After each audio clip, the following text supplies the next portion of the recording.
प्रेम से बोलिए सदगुरु साहिब जी की जय हो। सतनाम साहिब। हे साहिब, आपका अनंत अनंत शुक्रिया, अनंत अनंत आभार। साहिब जी आपकी सर्वदा ही जय जयकार। आदरणीय सर्व संतों की जय हो। उपस्थित आदर के योग्य सभी जीवात्माओं को मेरा नमन। सतनाम साहिब। आप सब में बैठे परमपिता परमात्मा को शत शत नमन। आज हम गुरु महिमा पे लेते हैं। जो लोग गुरु धारण नहीं करते उनके लिए साहिब कहते हैं कि निगुरा नहीं रहना चाहिए, बिना गुरु के नहीं रहना चाहिए। यूँ तो हम सभी जानते हैं, संसार में भी कहते भी हैं कि गुरु के बिना गति नहीं होती। तो कौन से गुरु के बिना गति नहीं होती? तो साहिब भी बताते हैं कि गुरु गुरु सब अच्छे हैं, अपनी अपनी ठोर, शब्द विवेकी शब्द पार की, सो सिर माथे की मोड़। कि गुरु तो सभी अच्छे हैं, क्योंकि प्रथम गुरु हमारी माता है और दूसरे गुरु हमारे पिता हैं, तीसरे गुरु हमारे अध्यापक जन हैं। ये सभी हमारे लिए ज़रूरी है ना। ऐसे ही हमारे लिए आत्मज्ञानी और परमात्म ज्ञानी गुरु भी परम जरूरी है। ये तो हमारे लिए केवल जरूरी हैं और वो हमारे लिए परम जरूरी है। गुरु जो कोई भी होते हैं ना, जिनको भी हम गुरु कहेंगे, यानी कि उतना जितना उन्हें ज्ञान है उतना हमें ज्ञान नहीं है, और वो इसीलिए हमारे ज्ञानदात्री हैं। तभी हम उन्हें अपना ज्ञानदाता मान के गुरु बोलते हैं ना।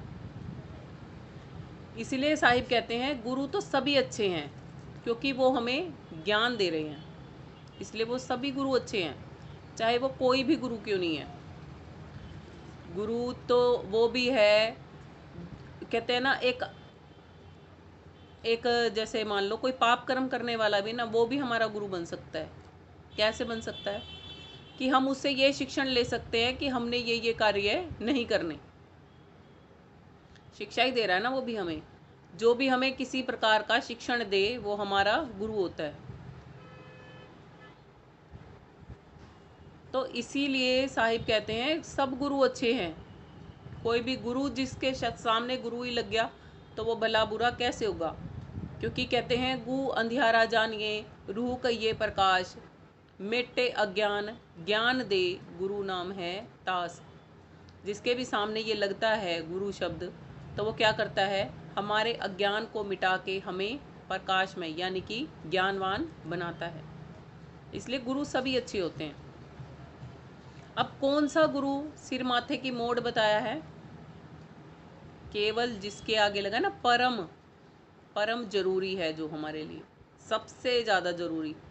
बहुत से बच्चों की होता है माँ बचपन में गुजर जाती है, किसी किसी के पिता गुजर जाते हैं, कोई कोई स्कूल में जाके पढ़ नहीं पाता, तो क्या जीवन निर्वाह वो नहीं करते? करते हैं ना। वो भी संसार जी जाते हैं, माना हमसे ज़्यादा मुश्किलों में जीते हैं।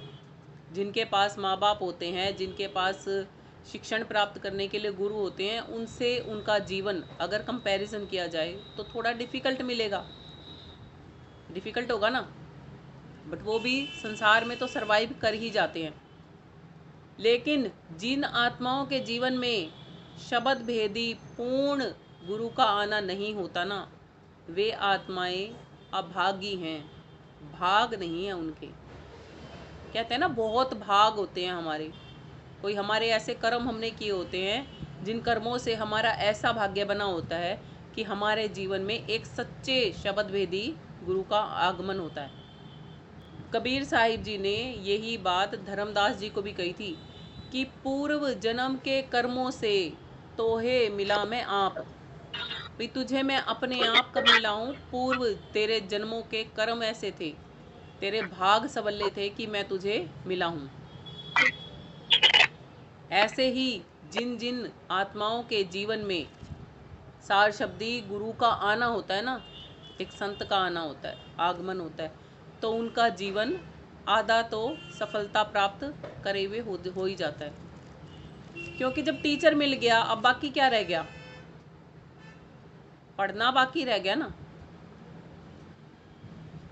जिसको गुरु मिल गया, गुरु क्या करेगा? पढ़ाएगा। आप पढ़ोगे, जैसे जैसे पढ़ते जाओगे, जैसे जैसे सिलेबस को याद करते जाओगे, जैसे जैसे परीक्षाएं देते जाओगे, वैसे वैसे क्लास पास करते चले जाओगे और अपर और अपर और अपर क्लास में एडमिशन आपका होता चला जाएगा। ऐसे ही आत्मज्ञान और परमात्म ज्ञान की भी क्लासेस होती हैं। वो कैसी क्लास होती हैं कि पहले तो हम अपने आप को यही नहीं जानते कि हम इस तन में रहते कहाँ हैं। फिर हम ये नहीं जानते कि हम में कितनी क्वालिटीज़ हैं, नहीं जानते ना हमें ये पता कि इस पूरे तन में हम रहते कहाँ हैं। फिर हमें ये भी नहीं पता कि इस तन की क्वालिटीज़ क्या क्या हैं और हमारी क्वालिटीज़ क्या क्या हैं। और फिर हम ये भी नहीं जानते जो हमारे परिवारजन हमारे साथ रह रहे हैं उनमें भी आत्माएं हैं, केवल परिवारजनों में नहीं, हर एक प्राणी में ही प्राण शक्ति जिसमें भी दौड़ रही है उन सब में ही तो आत्माएं हैं। और वो सभी आत्माएं ही ईश्वर की अंश हैं, अविनाशी हैं, मगर आवागमन के चक्रव्यूह में इतना फंसी पड़ी हैं कि अपने मूल अस्तित्व को ही भूली बैठी हैं। फिर जो हमें ये ज्ञान दे रहा होता है हमें उसकी महत्व नहीं पता होता, नहीं पता होता ना। जब यदि हमें महत्व पता हो ना कि गुरु कितना ज़रूरी है बनाना, तो हम किसी भी किसी भी गुरु को गुरु कहकर ये नहीं संबोधित करेंगे कि ये हमारे लिए आखिरी गुरु है। गुरु का आखिरी हमारे जीवन में आना पता है क्या होता है? आखिरी गुरु कौन होता है? सार शब्दी गुरु हमारे जीवन में आखिरी गुरु होता है। उसके बाद गुरु की अल्टा पलटी नहीं की जाती।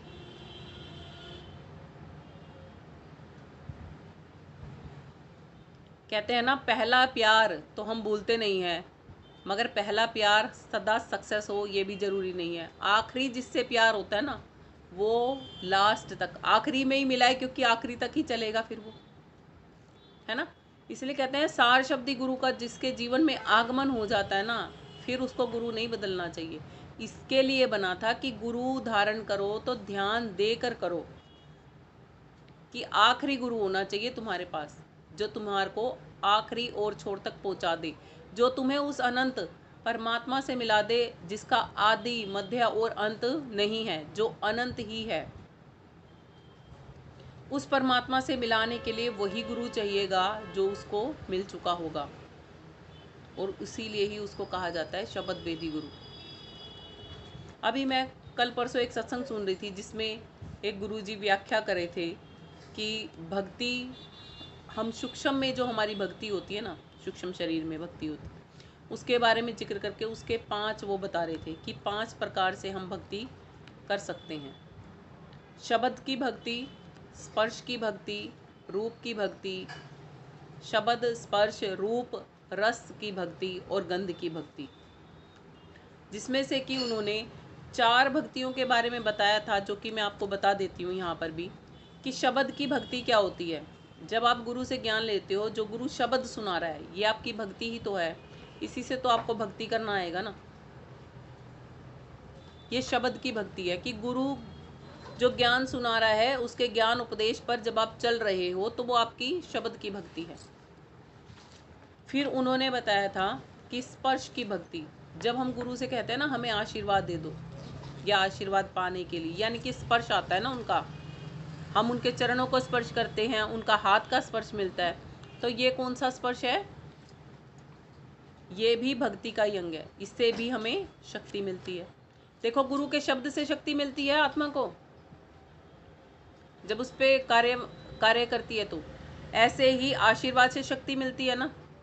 यदि हमें आशीर्वाद से शक्ति ना मिलती होती तो हम बड़े बुजुर्गों का भी आशीर्वाद नहीं ले रहे होते। इससे कौन सी शक्ति मिलती है हमें? इससे हमें जो उनमें गुण होते हैं ना वो हमें ट्रांसफ़र होते हैं, समझे? जिनसे हम आशीर्वाद लेते हैं ना, हम बड़ों से भी आशीर्वाद क्यों कहते हैं लोग?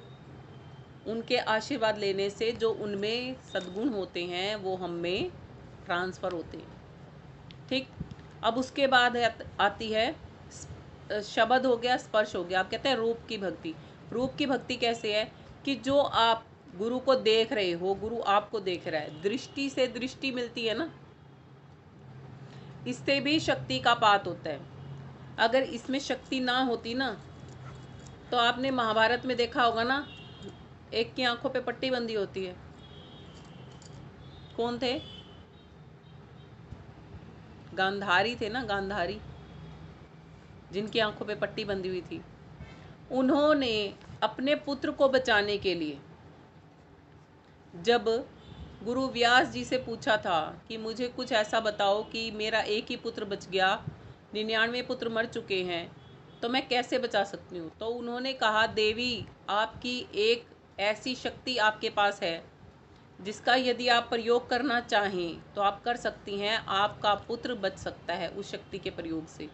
अब उसको समझ में नहीं आ रहा था कि उसके पास ऐसी कौन सी शक्ति है।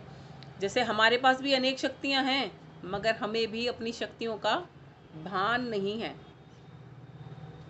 ऐसे ही उनको जब अपनी इस शक्ति का भान हुआ कि मैंने अपनी नेत्रों को साधा है, मैंने संसार कभी नहीं देखा, तो उसमें भी वो शक्ति, क्योंकि दृष्टि की शक्ति वहाँ अंदर इकट्ठी हो गई ना। तो जब उन्होंने दुर्योधन को अपने पास बुलाया तो क्या किया था उन्होंने, सबको मालूम है ना, अपनी पट्टी आंखों से हटाई थी और अपने पुत्र को सर से पांव तक देखा था। ये दृष्टि की शक्ति थी, शक्ति थी ना दृष्टि की। जब उन्होंने सर से पांव तक देखा तो बीच में पत्ते बंधे हुए थे उनके शरीर पे। जिस शरीर के हिस्से पर पत्ते बंधे हुए थे, जिस पर उनकी सीधी दृष्टि नहीं पड़ी थी, तो क्या हुआ था, वो शरीर का अंग कच्चा रह गया था। ऐसे ही जब आत्मा के ऊपर, क्योंकि गुरु को आपके शरीर से कोई मतलब नहीं होता, दृष्टि जब गुरु आपको देखता है तो आपको केवल आत्मा से ही देखता है गुरु, ना ही तो आपको एक औरत के रूप में देखता, ना ही एक आदमी के रूप में देखता।